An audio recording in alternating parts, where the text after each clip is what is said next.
God, I finally made it here.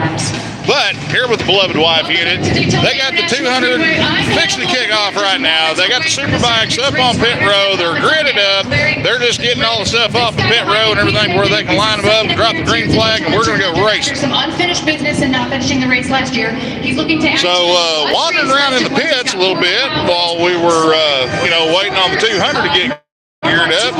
That was interesting. I tell you what, man, walking past the garages here, if the garage walls could talk, there's no telling what kind of stories they could tell. Starting from here on the grid, moving on up to our pole setter. He is with the fourth member of our party, JD Howe. Thank you, Hannah. Yes, it's the second year in a row that Tyler Scott will lead this field off of the starting grid for Tyler Scott. Lucky Boy Brown. Hey, man, how you doing, brother? Fumble Zone. Hey, what's up? For now on your shoulders. All right, guys, I'm going to flip you around here. It's time to go racing. Let's go. All right, it's time to go racing, guys. And that's how you get that done. Look at those two on at the very last minute. Thanks to Ty Scott for doing that interview. Hey, Neil, how you doing, bud? Here, Jason Pridmore. We're pretty excited about this one as we have sick. What's happening, buddy? Coming up. Here we go. Here we go. Let's go. Hell yeah.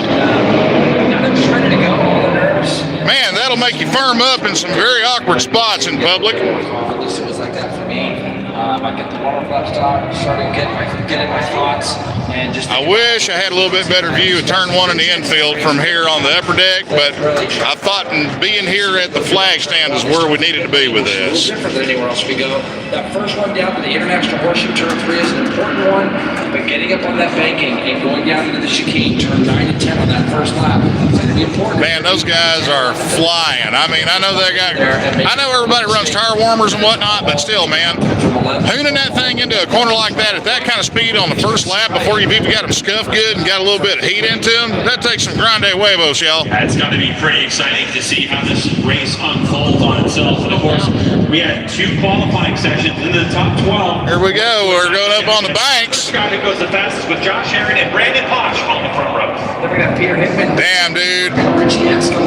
That's insane. Because you're hauling ass around the banking up there, and you've got G-forces trying to crash your helmet into the top of the gas tank and pin you down like a bug, man. Jason Farrell. Michael Dunlop, yes, that Michael Dunlop, and Alex Arongo there still side of that row 6. Then we got Wes Bauer, Spalding, Martinez. Anthony Fania again is back, Greg. Good to see you back, and Alex Michael. Shane Maggs, Chuck Ivy, Jeff Bean. Hey, can you guys hear me okay with the PA system going on in the back of us here? Row number 10, and August Nord and Kyle Kircher are going to round out your... Jordan, what's up, buddy? All right, so that's the NXT Fence starting grid. Boy, Jason. All right, yeah, they say they can hear us. Cool, So many awesome. complex moving parts to it. For those riders, I think one of the craziest things is on lap 1 are 2 different sections. So tell us what we can. Here we go, gang. To start. Well, you can see how slow they're even going on the warm-up lap. It's a matter of not only just conserving fuel, conserving your tire a little bit, but off the start, Greg, you just want to get a good Okay, psych, my bad. Really clear, and the race really breaks it. That was the siding lap, okay? Now they're gridding up to do it for real. The beginning of this race kind of... Sorry, y'all. I kind of let my geeky nerdism get the better of me right there. You have the advantage over He did tear up down in the infield, y'all. You're racing to that first pit stop, and when you come to the pits, it's so important that you stay as calm as you can. Let your crew do the job they need to do. And that's what I think that you're going to see today. We got all the top teams. There's 3, 4, 5, 6 really good performers down there. They're going to get the riders right now. But for this first part, we'll start the 18 laps or so, 17 to 20 lap window for fuel. It's Corn Pop, what's up, brother? It's a pretty crazy turn 1 because it's Well, if the clouds stay away, we will be good. Right now, it's enough to keep the sun off of us. It's got a little bit of a breeze going on. It feels good. It's good for bikes. It's good for tires. It's good for horsepower and sticky. So we're going to roll with it. Temperature's good, wind is down. And then the other thing too, JP talked about, is being able to navigate the chicane off the back straightaway the first time, because that can cause a lot of riders to be hung out. Denver Little, I absolutely agree with you, man. It is gorgeous. Never gone all weekend. Yeah, and I'm looking out the window right now, and the wind is definitely up a little bit more than it was yesterday. It's more like it was the first time. Come on, come on. It's time for the Daytona 200. Now let's do it. Yeah.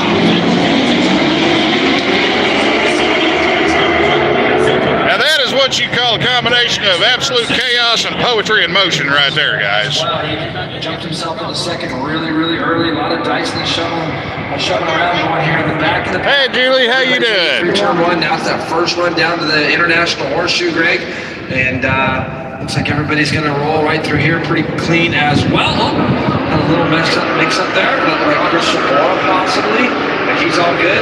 Now this fast key, Greg, and we talked about the weather.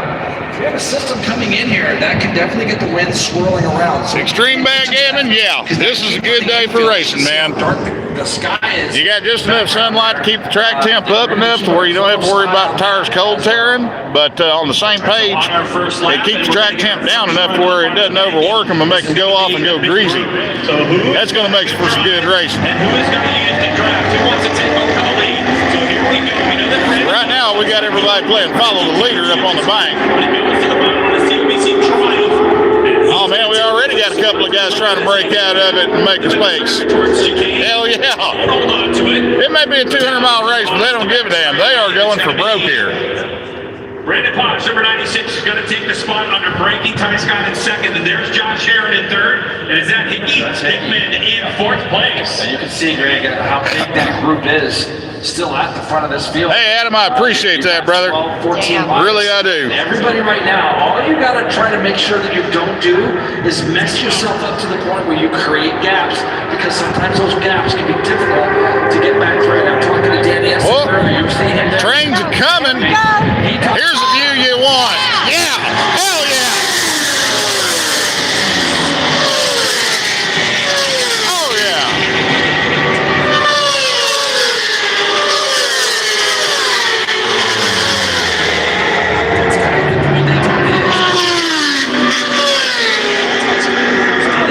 Man, that gives you the tingles in all the right spots. 4 times, and I had a chance to talk to Danny earlier this weekend, Jason. Hey Phil, what's happening, brother?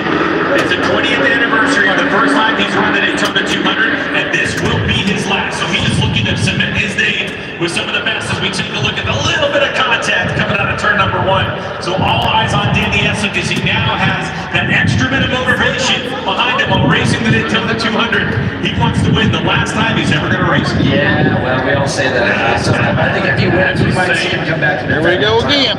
But let's just take it as we go right now. Man, they're staying grouped up pretty good. We really don't have anybody that's just breaking out and running away with it. This is going to be a good race eventually. I mean, I know that's probably pretty early to make a statement like that, considering everybody's still on freshies and nobody's got to worry about fuel management, but this looks like it's going to be good. Brandon Potts behind them. They had a great start to their 200 last year, and they've come back with a lot more knowledge. Both guys feeling really confident. Fringe Parnell, right now, if I wasn't wearing a shirt, that thing would be hanging out in the seat in front of me, man. Cooper and Hickman on the I mean, yeah, I am digging this. What can I say? And one of the things about those 2 bikes on the right part of your screen, they're probably the best motorcycles in terms of fuel economy. So they could probably stretch that fuel window to 20. The question is, will they have tires underneath it? Oh, man.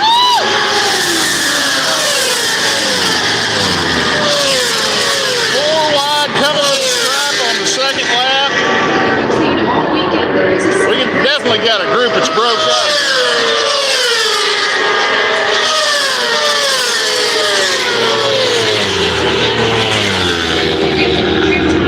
One lone ducky.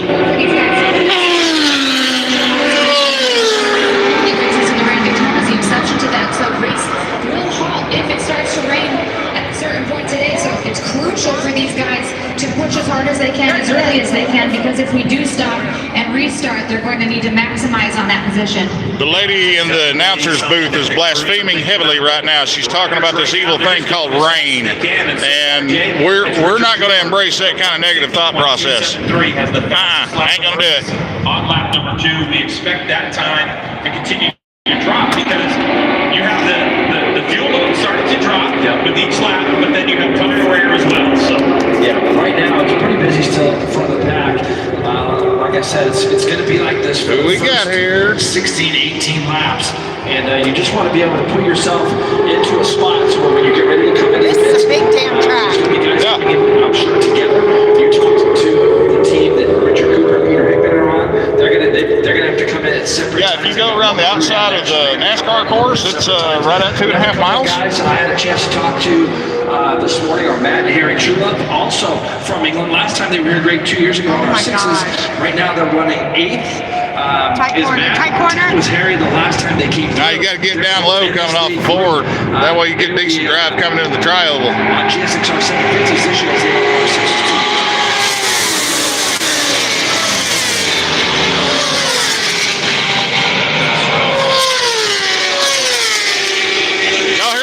That's the sound of valve spring retainers crying. So you have 765 triples against 750 inline 4-cylinders.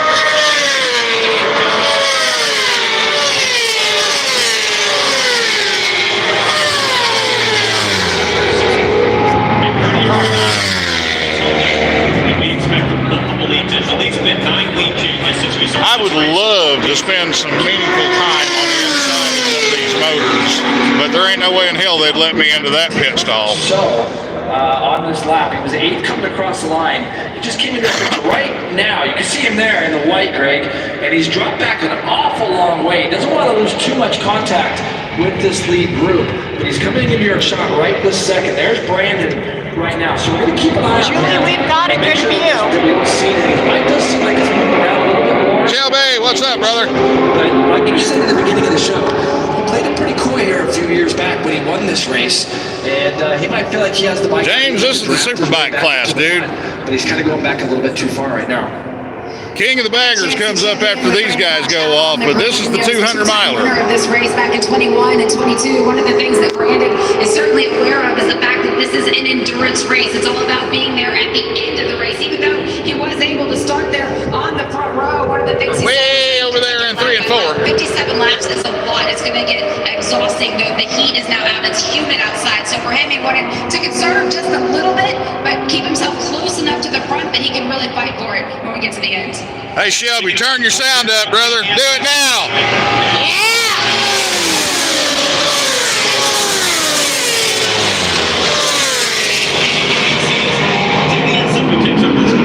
That will never get old. About 6 riders. That's Danny Webb on the blue bike that you see back there, number 999. Again, I believe Danny's performing.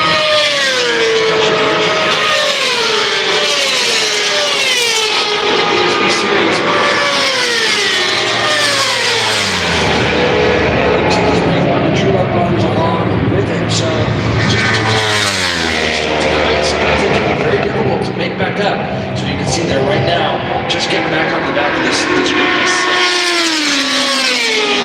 Right now he's in 9th place. The last time we came by the start-finish line, so keep an eye on the number 6 Ducati. There you go, number 6 Ducati is just in front right now of Brandon Posh.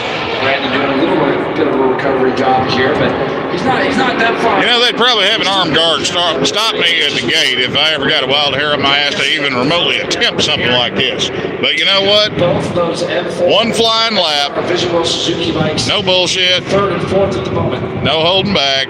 That's one of those things where it's like, you know what? I did it, and I'm good with that. In the Daytona 200, I'd die a happy man. With 4. You have Scott Russell and Miguel Duhamel with 5, and then Danny Eslick on the back of what he says is his last race. Yeah, Robert, we were in the pits earlier, and there's going to be a little bit of footage from that, you know, kind of walking around and going through the tunnel and all that on the Ride to Mecca video that's coming out that's exclusive for all the Patreon supporters. That it's been a pattern the last couple years where he wouldn't race until Daytona 200, so almost a year.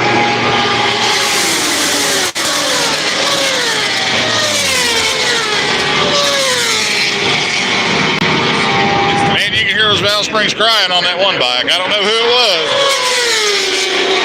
Something sounds a little floaty. 1-0. Let's get down to Jim. For Danny Eslick, he was certainly prepared coming into the race weekend, but then of course you get here and all of that can change and you really have to get to work and dialing in a second.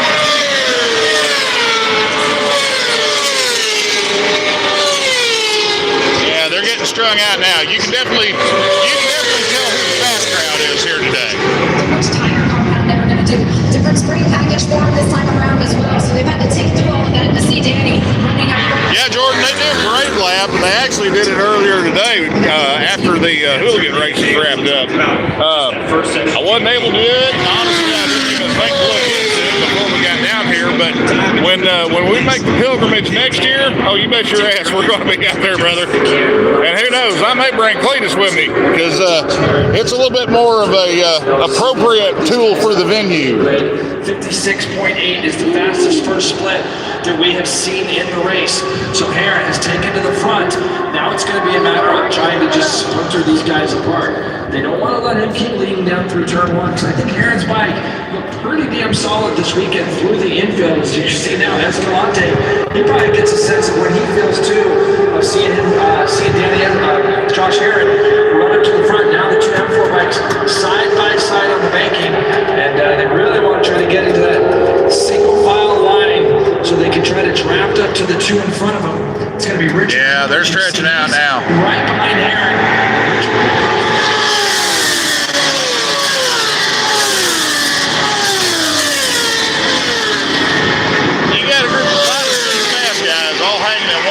Right there in front of the pack, but the guys behind them, they ain't too far off the pace. A few more laps in, whenever the bikes start getting a little lighter because the fuel payload lightening up on them, this may turn into something interesting. We're talking about $9.99 Danny Webb. Johnny Stone has never seen the Daytona 200.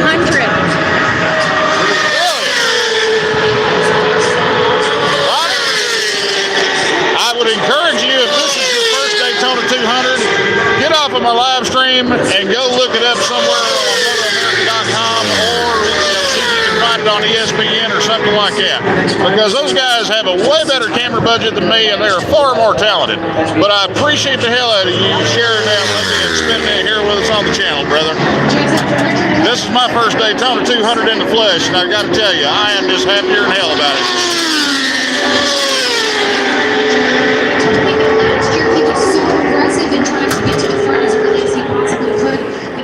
Now, the best way I've heard this described, when you're up on the banking here at Daytona in a bike, you're wearing a helmet that weighs 3 pounds. Well, when you're on the bank, considering the bank angle on the corners and also the G-forces you're pulling because of the speed you're going around the banking at, that 3-pound helmet turns into about 20 pounds, or so I'm told. It's a great report, Jim, because it's so difficult as a racer, as a rider, to be able to discipline yourself in that way. And the greats like Scott Russell and Miguel Duhamel and the guys that have won this race a lot, what was it? Very good job of disciplining themselves. They're still staying tied up in front.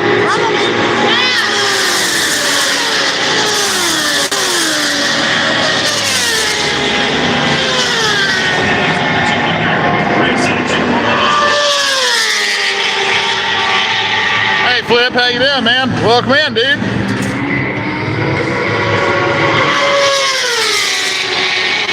Got a couple of late bloomers there, but they don't give a damn. They're out there having a ball. Yeah,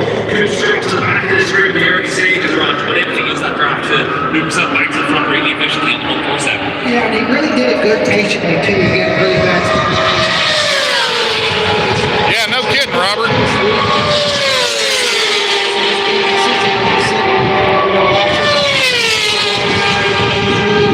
You know, it just looks like he's trying to settle legs around.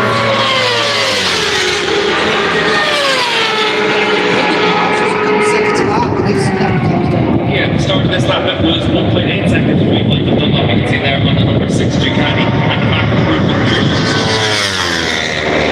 So everyone really is closing up at this stage. And when you look at that lead group, Danny has got their really strong start. Danny, you're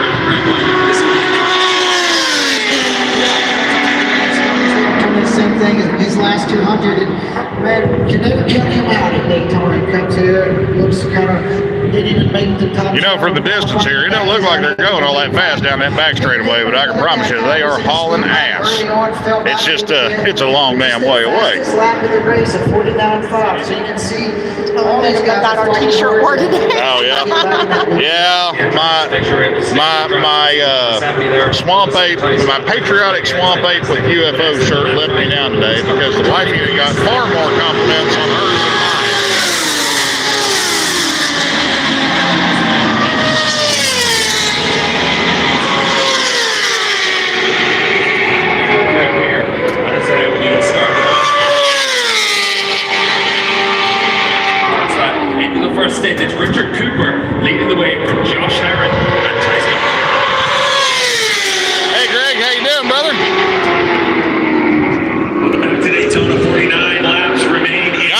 Yeah, these you cannot convince me that guys that do this stuff on a professional level are not a top athlete. I mean, the amount of body conditioning and the amount of coordination you got to have to do this stuff successfully. That's one thing.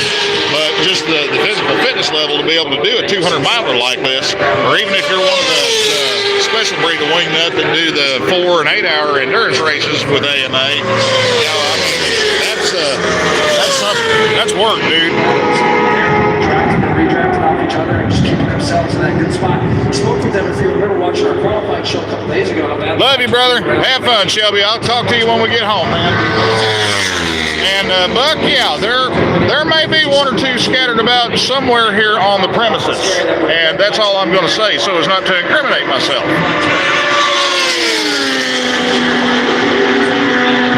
Back there in about mid-6. Just Mike, you're more than welcome, man. While we're on our way, I appreciate you spending time with us. Top of the race on lap number 7 at a 1:49.532. And of course, last year, the fastest time of the race was Escalante at a 1:48.625. We've got aircraft control out there. Right now, Jay, Yeah. this is one of those Recording. weird situations with the Daytona 200.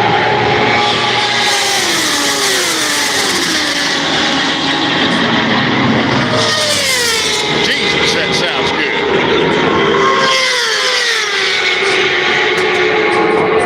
The wild part is you can tell by the pitch of the motor between the Kawasaki's and the Suzuki's and the Yamahas, and then the Ducati comes rolling along, sounding like somebody is just constantly laying on a whoopee cushion. The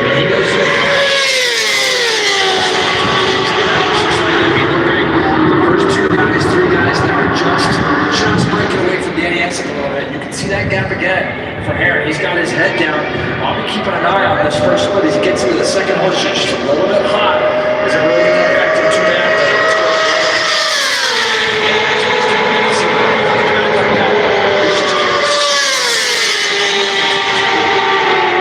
I have to say, tip of the cap to Richard Cooper. That's on the hand. Yesterday, Then we got the lead dude going back up into turn 1 on the oval banking. that is killing me through the infield. Trying to make it happen with Herring. Coming off of a 156.589.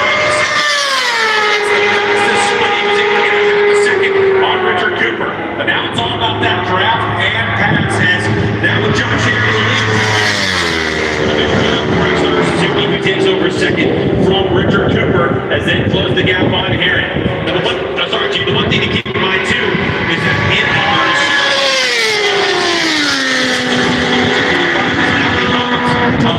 adjustable triple clamps as well as adjustable rear of the motorcycle components. Man, they're getting down low on the stripe and forward. From the ones last year, way more comfortable for him to do that pace in the infield. Yeah, and you can see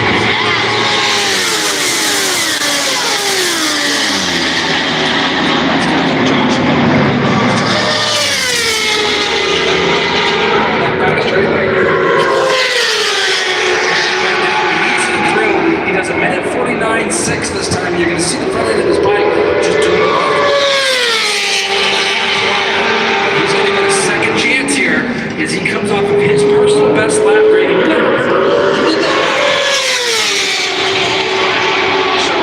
he's going to put his head down again through this infield and see if he can do the job again. Richard Cooper, great too, like you said.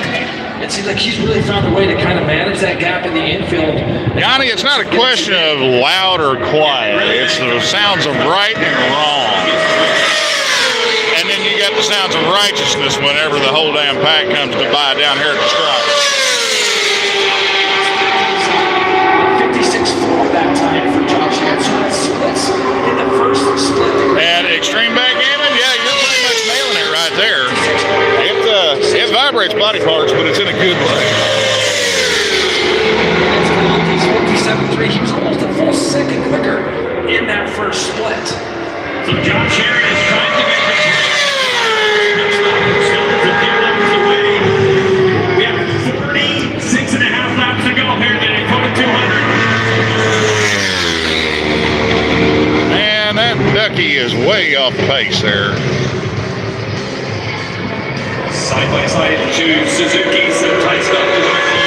Hey, Yanni, check this out, man. Listen to this when they come down the straightaway. They're coming down the tri-oval right now. Second half.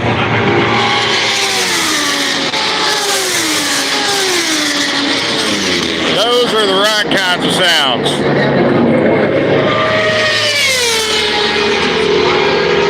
Fastest lap of the race, 49.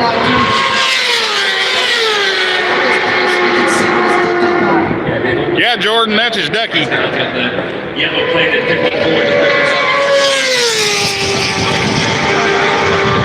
Strong look over the shoulder for Aaron. He's able to see a lot of traffic in front of him as well. 12 laps into Looking back and see where he had a little bit of breathing room. Now we get into lappers. It's going to come down to where you catch him. This guy did a great job getting out of the way, but look at Josh. You can just see how hard he is pushing. You can see here for Escalante trying to go with them at this stage. So the last couple of laps, Josh here with the fastest first sectors of all. Through the split, and then just back on down onto the oval.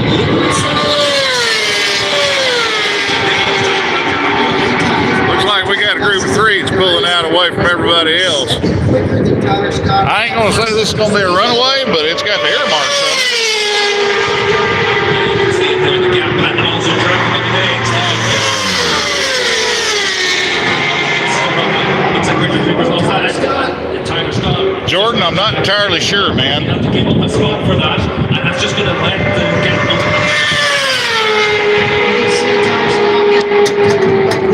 Just follow me.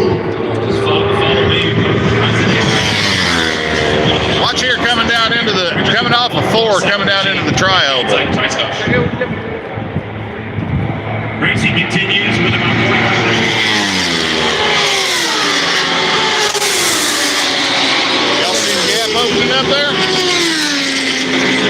Got a little bit of a hole there.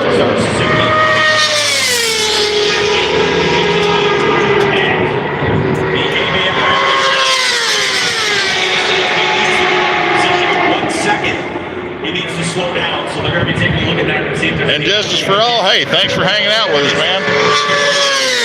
Appreciate it. Scott go a little bit wide.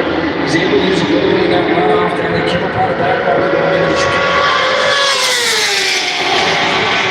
Everybody else, 56.4 for his last 2 splits in this infield section, and that has given him that gap that he needs. And while the other 3 were playing around a little bit, the other second fastest guy. Yeah, Jordan, I agree with you. That's what I want to watch. I want to see how these guys manage their time in the pits. And also, kind of wondering how many guys are going to go with just a rear tire swap as opposed to 2 tires.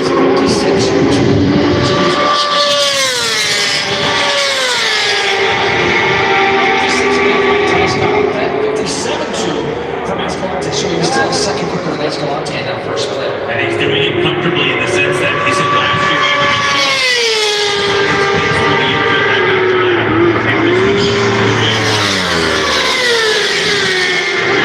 was with the adjustment of the adjustable linkages in the rear suspension and the adjustable triple clamps up front, making that bike a little bit more comfortable here instead it was so much easier for him to do.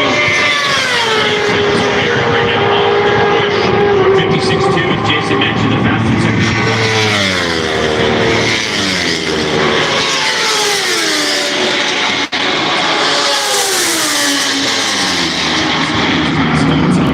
Pushing his own air now as Escalante is going to go right up the inside comfortably.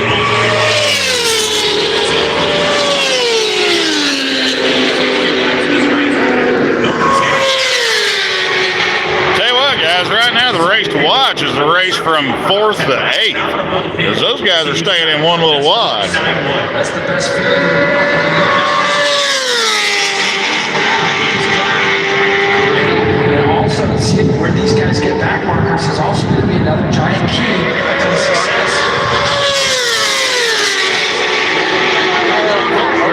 That gets the back marker thinking about next group of people. They can be moving around and this and that. But Aaron goes 49-1. Hang on for a second, guys. I'm going to have the wife unit pull up something to where we can see live track positions, because I can't see the scoreboard worth a damn right from where I'm at right here.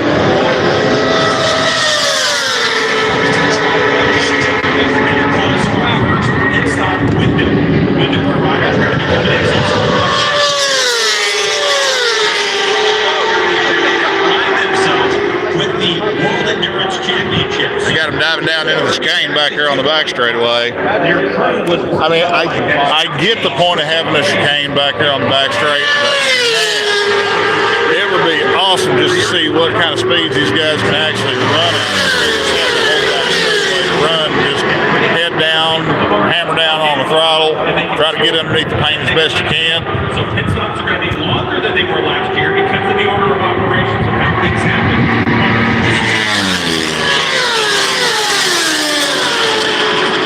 So there's your lead group.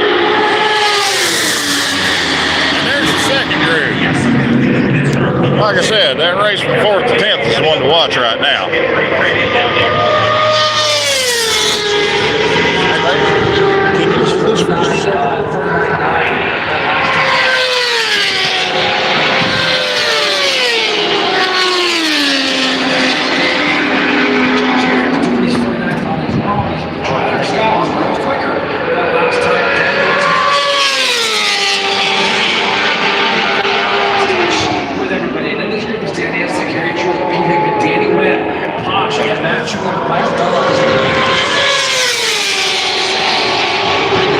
Sorry about that, guys. I had to move some stuff around real quick, so I had to have the wife in and hold the phone for me. He's done some long runs as well.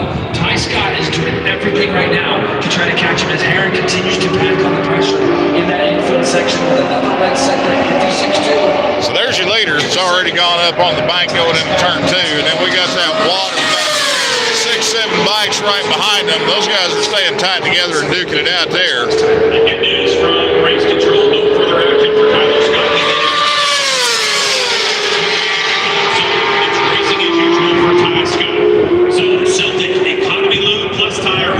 SBK Racing Ducati of Josh Aaron pulled the pin, and he's now settled into about a 1 second margin, although Aaron once again this time on the race at 56.259 to that 30.8. Making their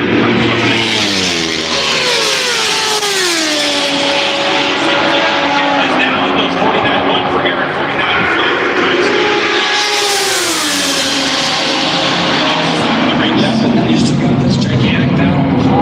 Man, you got that one group of guys there. It's like they're all hanging out like a bunch of rats.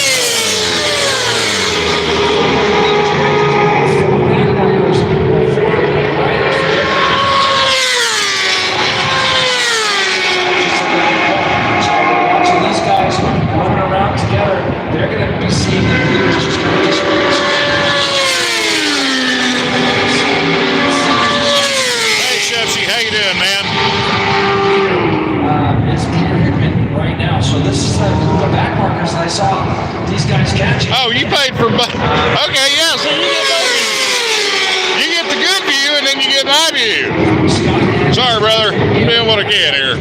But I appreciate you hanging out with us. At this point for Rich Escalante, he needs his teammate to get closer to him so they can try to work together.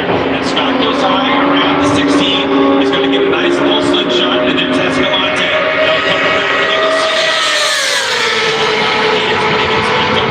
Yeah, I agree with you guys. The Superbike race needs to be a leader bike race. You know, historically, forever and ever, it was the 750cc class, and then, you know, you had guys that would show up and they'd slide a 600 in here because, you know, the bike didn't beat them up as bad. But then you had this explosion of, you know, technological development where everybody made big gains every year for about 10 years. And that kind of leveled the playing field.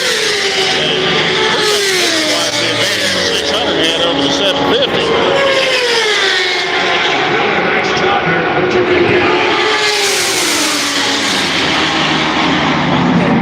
Man, that's the group to watch right there. As he comes out of this next international horseshoe, and because when you go through traffic right now,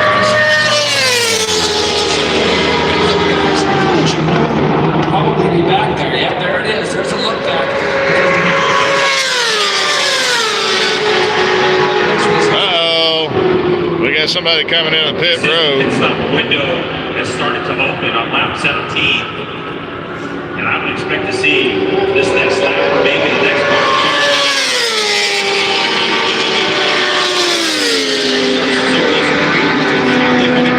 They've definitely spoken. It's rare when you see two riders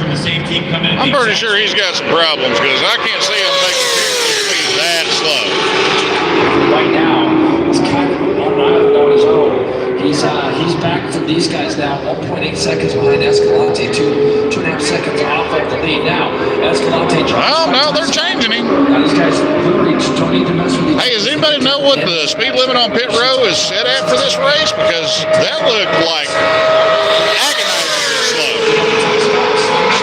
Pass Escalante now have a big head of steam. And don't be surprised if by the time they get back to the tri-oval that we see Ty Scott right up the back. Escalante will move up into the draft behind him. Now they're going to draw up onto the Shupsy, I kind of hope you're wrong on that, because 30-mile-an-hour speed limit here on pit row, that's going to make it rough. Yeah, I'd say 30-mile-an-hour is what it is.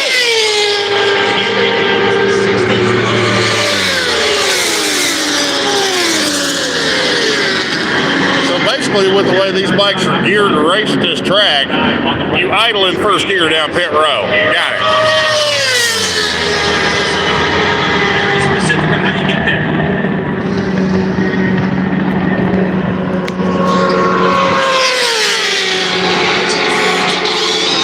Now getting to work, this is the crew that was able to compete in the pit stop. There were 1,000 times getting ready for this Daytona 200 event. This is why you see included before the fuel could go in. They're calm and very calculated. Nobody in a hurry. Okay, so the wife unit just pulled up. Aaron is leading this thing. I thought he was further back, but I was mistaken on that. The team for Richie Escalante. We got Danny Eslick in fifth. He's right in the middle of that wad of guys that are all hanging out and hanging around. Dan Scott did. I'll tell you, when you're coming down pit lane going that slow, and you're standing there as a rider after coming off the bank and doing 180 miles an hour, it feels like it takes Yanni, yeah, I agree with you there. everybody.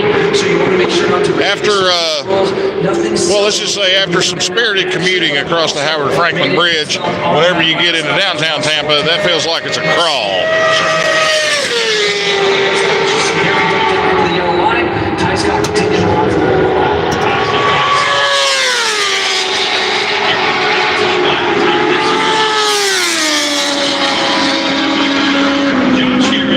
All right, we got pit stops happening, guys. First one.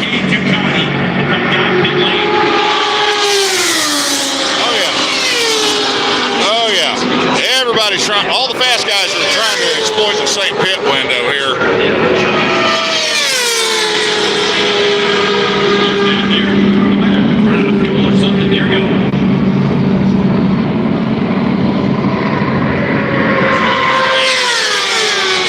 Yeah, that's going to shake up the board. guys are already done with the tires. Let's see how they come out of the pit. This is where you can shine on these outlaps. You see Ty Scott on the left there. I don't know if you guys were watching NASCAR back in the 80s, but, you know, remember before they had stickers on pit row? That was some wild shit there, y'all.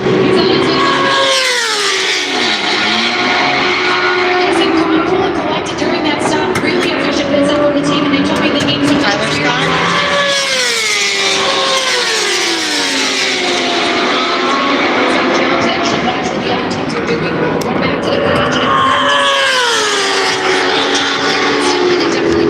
Really great pit stop by the team. Yeah, so really the pit stop challenge was a great benchmark for that team to put where they are. And so they were Looks like all the fast guys, for the most part, come in on that round of pit stop, so hopefully that'll keep them together where they can get back together and try to get back up towards the front once they work their way through lap traffic. Any minute. If that is the case, you can see him. He's on his way into the pits. So for Ty Scott, I think he did a really nice job there. He kept the power on for a long time. Now he's going to Yeah, Tyler Scott lapped him, made it into the pits and out. He's in the lead now. Yeah, I agree with you, Jordan. Pit strategy can make or break your day whenever it comes to a long race like this.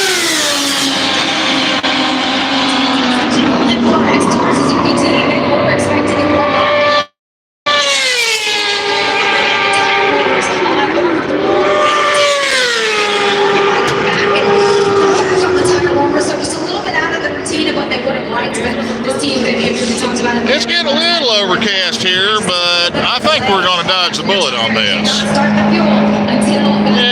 We'll be okay. Done on the bike. Another round of pits. Tyler did get a drink of water. They're able to get the water, but it was not good.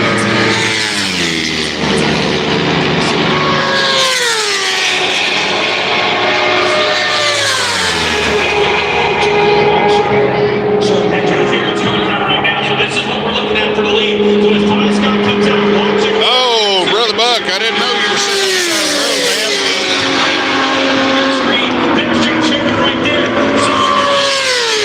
William Allen, I've not seen anybody go out with a mechanical yet, but the thing is, I'm doing a really bad job of providing commentary for this because, well,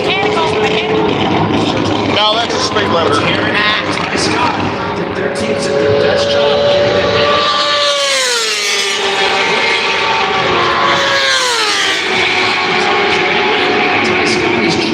Speed as quickly as he can. Be careful, though. 100% exactly right. Richard Cooper now back in touch with third now. Right now, we've got less than 5 mile an hour wind out here. I mean, wind is not a factor today. Even that was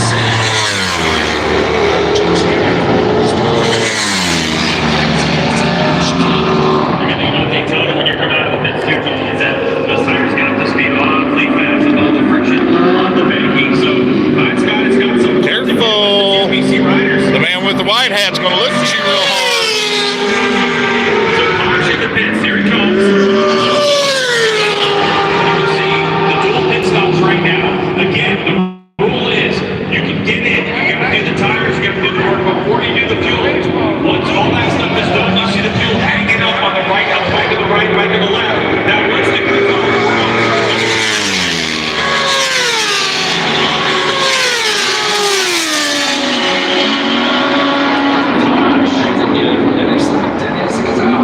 and now he's going to perhaps obviously he was hoping that they could go out together.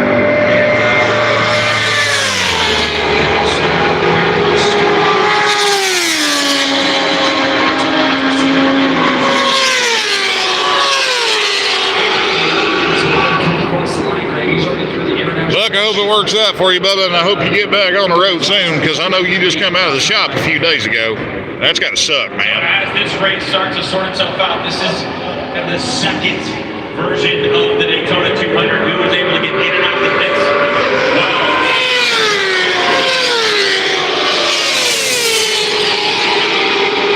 Really paid off for him and his team. So now Aaron has it his way. He's going to be pushing this up there.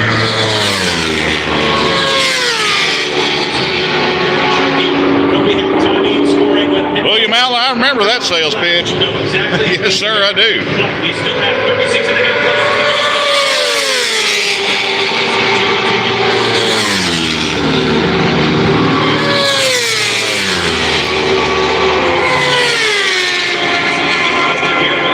We're able to see for Josh Everett a little bit of a lead there, right about a second and a half on the tight stops.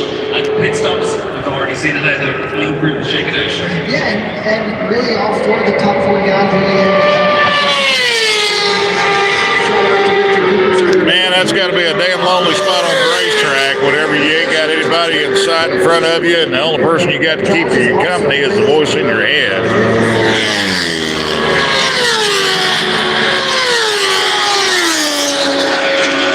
Now, the caveat to that is if you're the guy that's out front hauling ass, then that's the best damn view you've ever seen. Last time around. Yeah.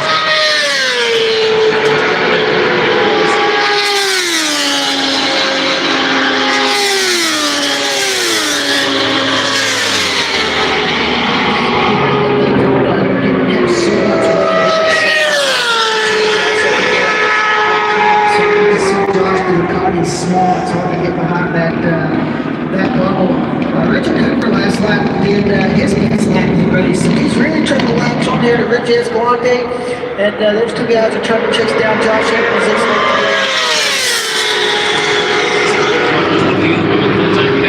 Fresh set tires, he said they were really good last time at 49.1. So much the same pace as Josh.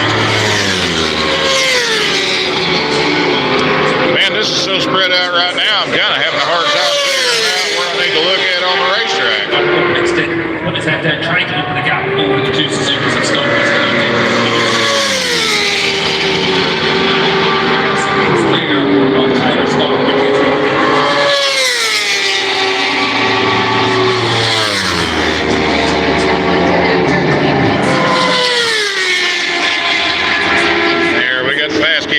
up on the bank now in 1 and 2. He's quite small in stature in comparison to the other riders. 5'5", about 154 pounds, fully dressed. Also has 13 pounds of lead on there too.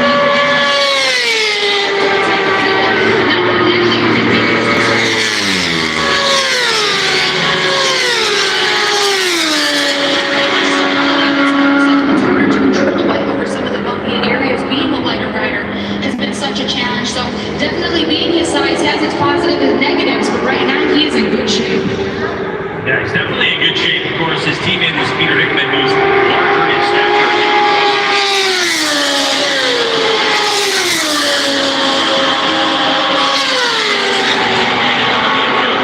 As we look back up front, we have Josh Herring, who is 1.1. Hey Dan, how you doing? Another 2 or 3 tenths of a second, but really, if Escalante and Scott are going to close the gap on Herring, Yanni, really, I can't, dude, to be totally honest with you. Slow down and wait for Escalante. I can tell the Triumph, or I can tell the Ducati away from everything else just from the sound of it. That and they've got this tendency to paint them tomato red. Except that guy. But right now, dude, I'm just here shitting and grinning. As we see.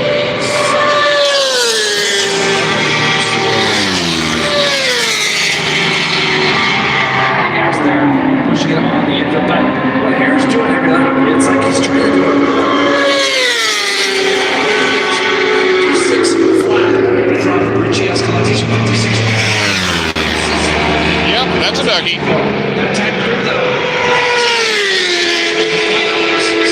He gained over half a second on his team. Oh boy. Which is Ty Scott. So this Guys, I hate to say this. We got rain coming down now. We do.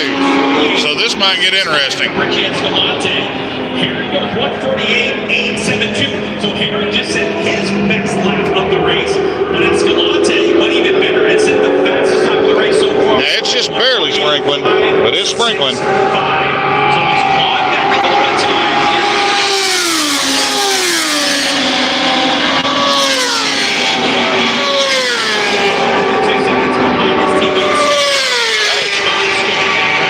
It's starting to sprinkle. These two are able to hook up. They might be able to make some inroads with the drafting and passing on the ground.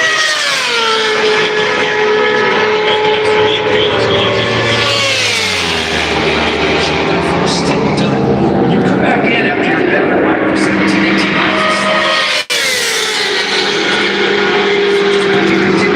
Second one for first year, and you get a chance to go to And Dan Vivian Jr. just making his first pit stop. Right now, this sprinkle that's coming down is extremely light. It's very sporadic, but it's just enough you can feel it. Here at Daytona, one of the most miles in the Daytona 200 is going to take him about 3 minutes. Hopefully, they do not throw the yellow on this.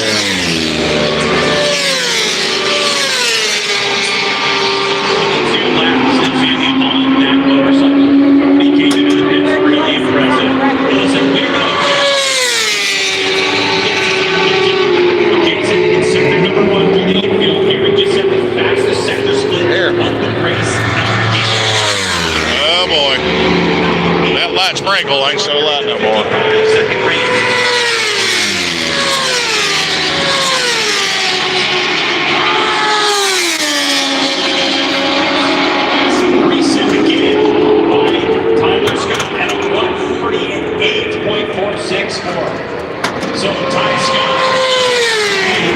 Yeah, everybody's bailing out of the stands here because it's starting to rain, y'all. Just to get down to the back work at the moment. So all these guys in the front. Yeah, we got one guy calling for rain. So here at the Daytona 200, the 83rd running. Josh Herring in there. Let's get the Jamie. You can take a look at the pit camera right now and see the rain falling pretty steadily at this point. This particular part of the racetrack. Now again, it is 3.5 miles long. Yeah, they red flag the race. Brought out. I told you it's starting to Damn it. just a little bit heavier. Damn it, damn it, damn it, damn it. Here, Jamie, so thank you for the heads up on that one. So we'll have to wait to see what timing Tori does because we know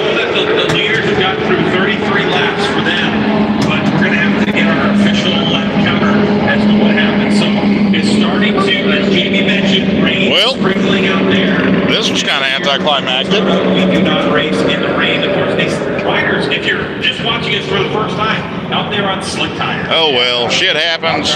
Rain occurs. The problem is you get up on that high banking as we're getting a little look at our weather. I would rather them red flag the race and tell everybody to park it than run the risk of somebody getting hurt. Because as much fun as this shit is, and as exhilarating as it is to watch, much less be able to experience it firsthand, it ain't worth Some it. other spots on the track. So generally, the super speed areas we're not racing in the rain.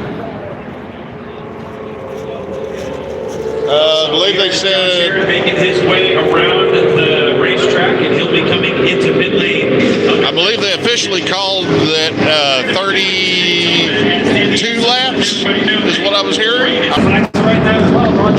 Sorry about that, guys. Live dropped out for just a split second. Yeah, we're gonna step back, get under some cover here. But for Josh Harris, this is actually a little respite after the hit that we saw him in for a snack at the end of his extension. Yeah, but sometimes as well, they come in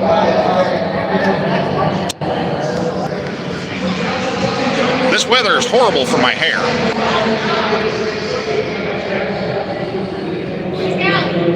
Hang on, guys. I gotta get a little water off my camera here. Wow. Yeah. Rain ain't doing my hair no favors. Hang on. There, I'm pretty again.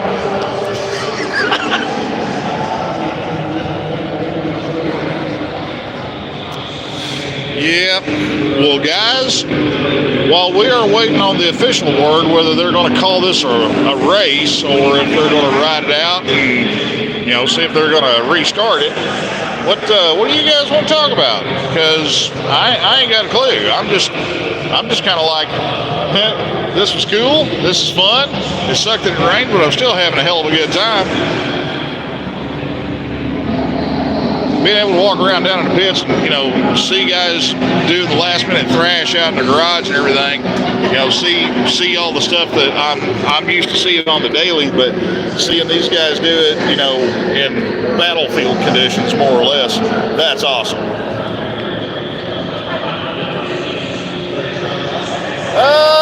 We might run over to Main Street for a little bit, William Allen. I don't know. We haven't really talked about it all that much, but we're not real big on making hard, fast plans on shit like this because, who knows? Some of the best times me and the old lady have ever had is whenever we were just winging it and pulling it out of our asses as we went. All right, Julie. We'll look for you, hon. Sick, I appreciate that, brother. I do. Yeah, man, I damn sure do.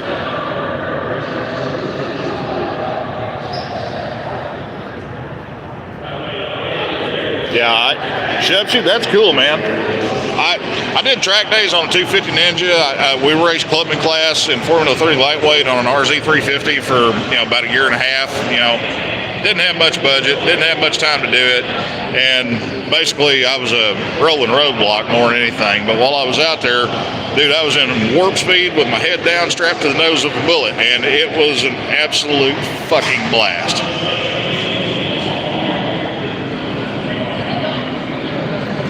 Yanni, I'm trying, but I'm kind of feeling like the Geico lizard right now with one eyeball pointing this way and one eyeball pointing up. So, thank you.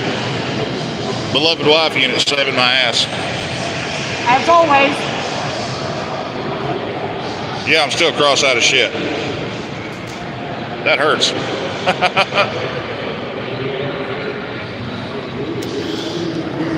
William, I'd love to see Danny Esley pull this one out of the bag because, this is Danny's last year.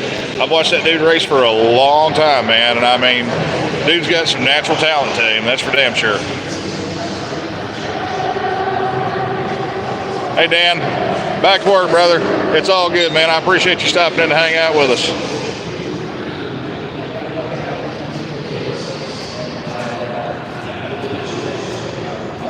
Well, guys, I'll tell you what. While we are waiting on Moto America to figure out what they're going to do here and see if they're going to call this a race or if they're going to ride the rain out and see if they can get a restart going. I am probably going to jump off of here for just a little bit and go find a local watering hole.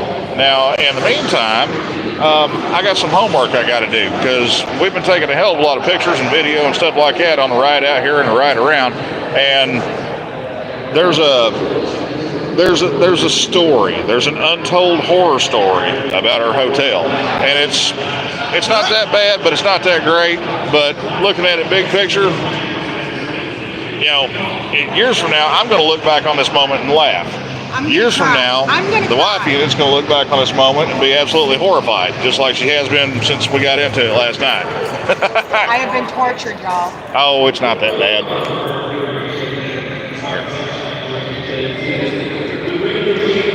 Anyway, guys, I will be back on here in just a little bit whenever I find out what's going on, and I will let you guys know what's going on.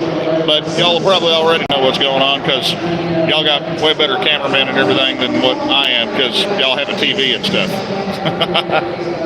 Thank you for coming out here and hanging out with us, okay? This has been an indescribable experience for me and the wife unit, and I think the dearly beloved here has a newfound appreciation for all the shit that we do and the shit that we love. It rumbles. It rumbles. Well, she didn't used to like baseball until I took her to her first baseball game neither, so there's that. Just remember, I love y'all. I'll see y'all here in a little bit, okay?